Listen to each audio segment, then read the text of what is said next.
Hello and welcome back. Sorry, we were having some pre-discussion that led off on some silliness. Sorry. So we're gonna pull ourselves back together here. Woosah. Hi, Denise. Hi, Nikki. Well- How are you? Good. How are you doing? Good. Welcome back to your podcast, Denise Roth at Large. Good, but good to be back. I'm so glad you're here because it would be sort of a nothing burger if you were Super not. weird. Yeah, that would be really Oh, weird. man. Although I think people wouldn't be surprised. People who know me would be like, "Yeah, right, well, right. She had the tracks." whole podcast by herself. Nobody else was there. She just kept talking. Literally that would happen. So again, let's just reiterate, I'm glad you're here. Yes. But in all Thank you. seriousness, so that we can talk about the pressing issues facing Greensboro, Yes. your run. Yes. Very excited. It's an exciting time. And fall's coming in. I love the fall. It doesn't stress you out at all, though?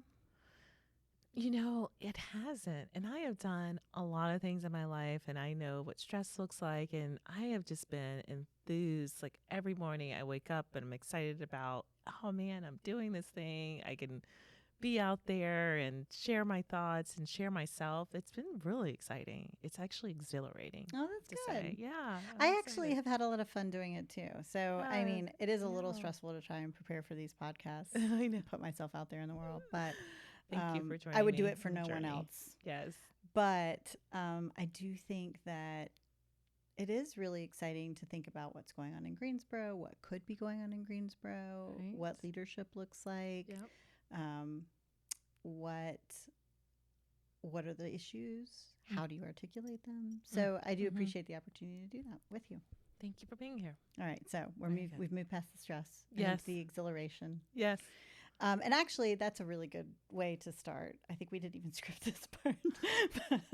but because I think what I'd like to focus a little bit on this time is sort of your motivation, which, you know, and at the risk of replicating some of the things that we did in the first episode, we talked some about your origin story and, you know, what that looked like. But it was such a broad overview of everything. We've covered a lot in that first one. And just because I know you really well, as we've been talking about a lot of these topics, or when we were talking about your pillars, there were a lot of things in there for me that were either a through line or an echo of things that I just know about you personally, that I go, I wonder if that comes from sort of these pieces of her life. Yeah. So I wanted to kind of dig into that a little bit if we can.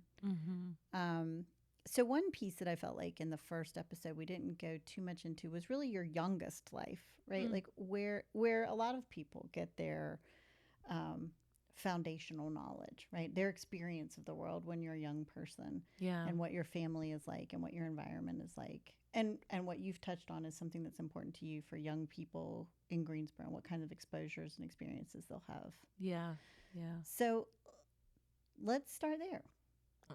Let's talk a little bit about what was Denise like growing up in DC, Southeast DC. Southeast DC. Yes. I was always slightly uptight, regardless of where I was. That tracks. Yeah, just no. I But was also always a talker, if that gives you any insights. Yeah, just like you know who you are at your origin. But no, really, I did mention that I grew up in the sort of underinvested inner city aspect of DC.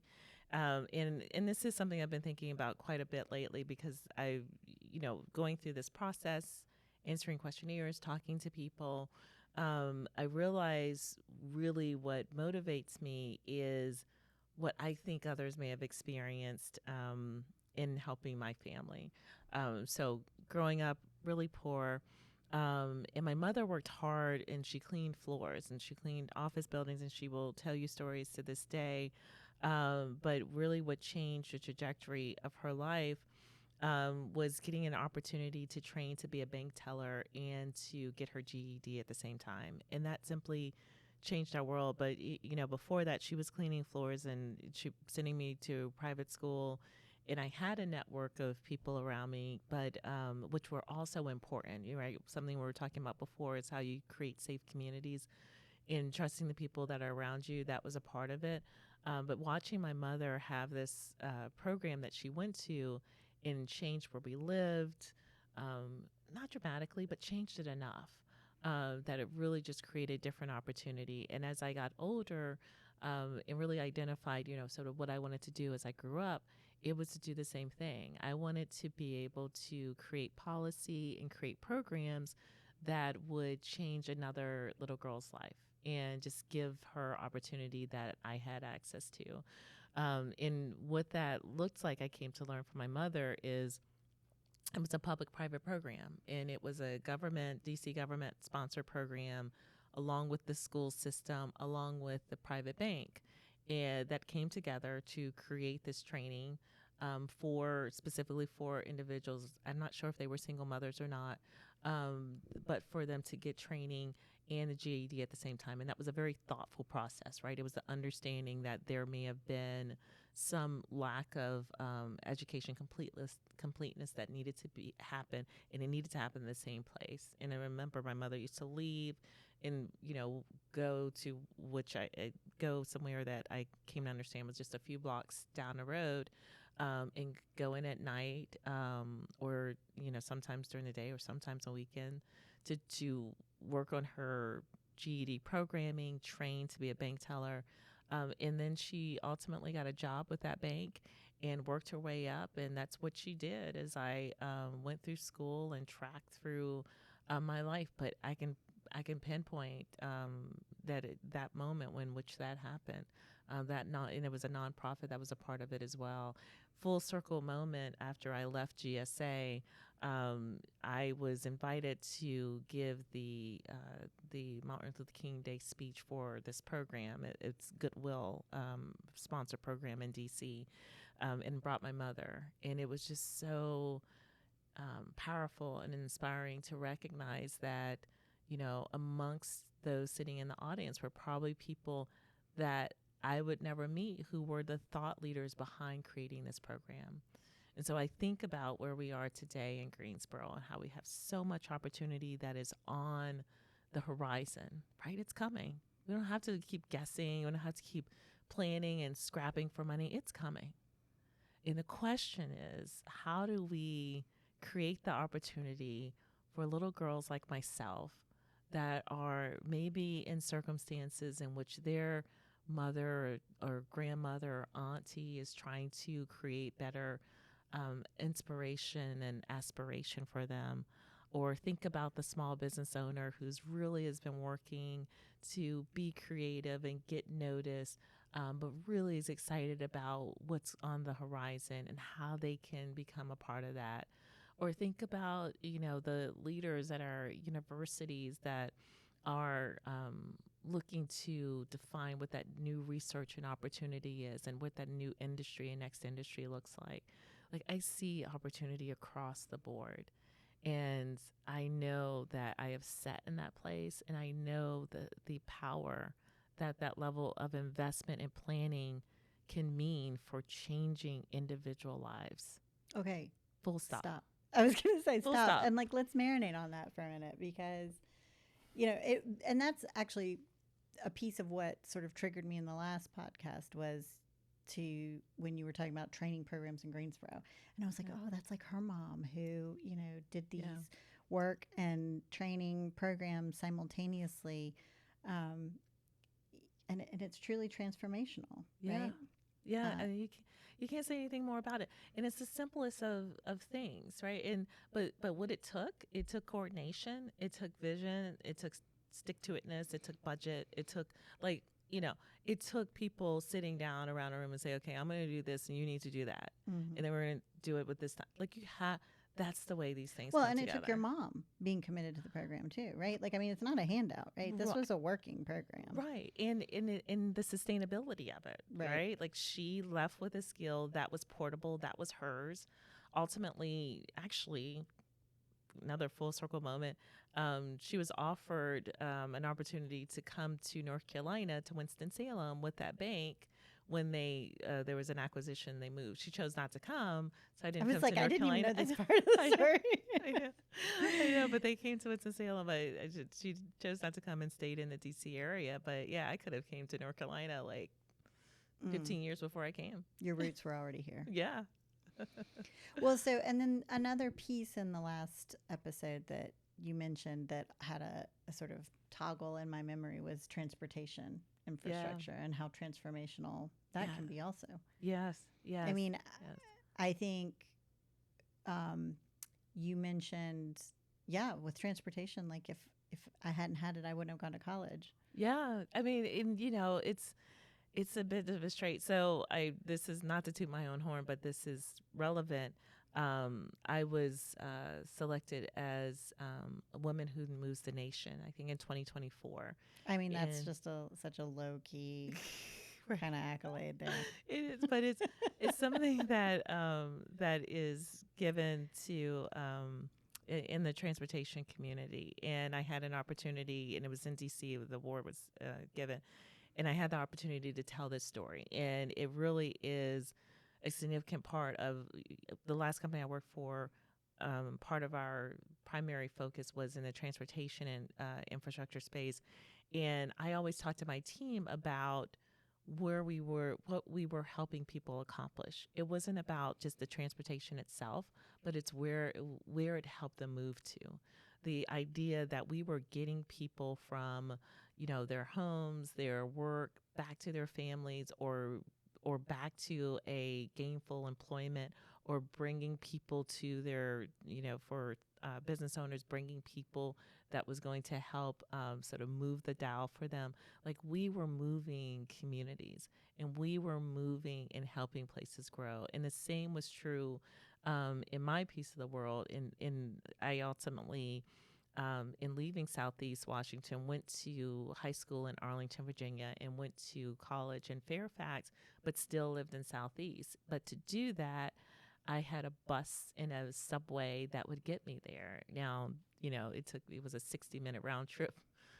So I would have really liked to, fast train, but Right. short of the High fast speed train, rail. right? But Still on ultimately, the wait list for that. I couldn't even dream, and there were others before me who walked those distances and who, would find buses or maybe even just not go because it was outside of the framework that they could even, let alone imagine, actually just get to those places. And I was able to go to a college prep program as high school, um, to be able to create that next step for myself. And that was public transportation. So, I think that infrastructure is paramount, and I geek out on it, and I think really hard and deeply about, like, where is the infrastructure going to be and how. But it's because of that. In my last role, I created the Equity Center of Excellence, and the idea there was to bring the concept of infrastructure development into engineering design. And the infrastructure development was taken into the components of what does it mean for communities to be able to connect everyone inclusively to the things and places they need to be, or to have access to the infrastructure they need, such as water and sewer, in order to have a full and thriving community. I think those pieces, there's something that I coined as a term. I remember, this doesn't always mean something to everyone, but it's creating quality communities. And I mean every aspect of that phrase. And it's the idea that when you give people something positive to step outside their door, when they step outside their door, they feel that they see beauty, they feel safe, they feel welcomed, that they then create that back into their communities. So when we create quality communities, it's really thinking about what is going to help people be all that they can be, what is going to give them all those pieces that they can be successful, they can thrive, they can dream bigger dreams. That's really what I'm Well, and that after. they're a partner. I mean, that it's so because when you say like that you give them these things, but it's really like Yeah, partnering that's yeah. because like when I think of you and your mom, right, growing up in Southeast DC, it's Yeah. not necessarily that Southeast DC was suddenly some Disney, Right. bluebirds and whatever. I mean, at the time that you were growing up there, you know, it's changing, but like it was not the easiest It was environment. tough. It still is tough, and that's a fair point. It's really about the tools to be successful. I Right. mean, most people in those circumstances, they really are looking for the tools. They're saying, "Look, I know what opportunity can look like. Just give me the Yeah, you tools. Give stepped me outside your door. that's You what's, had a job or a school to go to. You yeah, had a way to get there. yeah, You had, a program that was bringing together education and on the job kind of training. yeah, So, you got really to the heart of you stepped out that door and you had those things to look forward to, even if it wasn't necessarily some planned community, right? right, right, right." So, So I don't know, Nikki. I'm feeling that's really. I'm glad you asked me that question. I was hoping to be able to convey that today, because it's not something I think about a lot or talk about a lot, and actually almost forget at times. right. So I appreciate being able to. Well, and your mom is fantastic. Yeah, So she she is. deserves a little I can't lifting up wait till love she too, sees right? this I one. mean, Yeah. yeah, she really has. She's such a special person, and you can Yeah. tell that she's tenacious, Yes. which is one of the adjectives Yeah. you've used about yourself. Yeah. She's also just super real, Yeah. and she has fought hard for the things, and then now she and Yeah. you are able to enjoy the fruits of that. So, and I think Yeah. when we talk about your platform, your vision, the things that you want to achieve, I assume that it's Yeah. rooted in Absolutely. She's that. the reason I don't take anything for granted, but also feel very confident in my ability to be successful. Oh yeah, because she's confident. Absolutely. And she's done it, right? She It's just transferred that like, to you. yeah. So- well, Very thanks good. so much for your Yes, time thank you. again. Hold on, before we leave, I wanted to talk about what you're wearing Oh, thank you. because it's representative of this beautiful place that we're in. We did go for color today. We did. We made a did. conscientious effort to get out of the black and blue, whatever Yes. framework we've been doing. Yes. So, Yes. Well, we being wanted to mindfully say colorful. That's right. We want to say thank you to our friend Erica Goddard, who is the founder and proprietor of Boca, found here Friendly Center. She has been just gracious and a great support for our Yeah, efforts. she's Thank you. good people. So, Yes. but yes, she's styled by I love the styling. Boca today. Thank you for noticing. All right. Well, right. so we're going to leave a little material for next time. But Yes. for our listeners and those who are following us, I just want to, let you know this is a conversation. I hope it's becoming more of a conversation. I feel like we're getting a little less stiff. So, we would love to have the conversation with you as well and have you, participate if you've got questions, if you want to chip in, volunteer your time or your community. You can find information on the website. You can like and subscribe. Please share it with your friends if there are Yes. people that you know that you think are of like mind and interested to know what's going on in the community. That's what we would appreciate. That's what we're doing this for, is just to get you engaged and get people going. So thank you so much. We look forward to seeing you again. Yay.